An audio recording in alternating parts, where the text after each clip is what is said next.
বলতেন আল্লাহুম্মা রযুকনা হুসনাল খাওয়াতিম, ও আল্লাহ আপনি আমাদেরকে ঈমানের মৃত্যু দেন, আমাদের শেষটা ভালো করেন, কারণ সব ভালো তার শেষ ভালো। জানেন না এটা আপনারা? সব ভালো তার শেষ ভালো। আজীবন ইসলামের পক্ষে, আজীবন নামাজি মুত্তাকি, মরার আগে কাফের হয়ে মরে, এরকম আছে না নাই? মরার আগে শাহবাগের মঞ্চে উঠে ভাষণ দেয়, ভাইয়েরা আমার, আছে না নাই?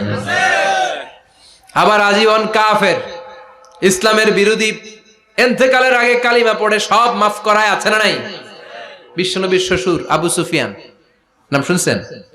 বদরের যুদ্ধে বিশ্বনবীর বিরুদ্ধে, মক্কায় বিশ্বনবীর ঘুমাতে দেয় নাই, উহুদের যুদ্ধে বিশ্বনবীর সাথে ফাইট, খন্দকের যুদ্ধে বিশ্বনবীর সাথে মারামারি, আহজাবের যুদ্ধে কিলাকিলি, সারাটা জীবন বিশ্বনবীর সাথে মারামারি, মক্কা বিজয় কালিমা পড়ে মুসলমান হয়েছে।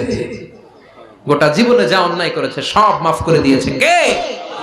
এজন্য আমরা আল্লাহরে বলি, আল্লাহ কালিমাটা পড়তে পড়তে যেন আমরা মরতে পারি, চিৎকার করে পড়ে না আমিন।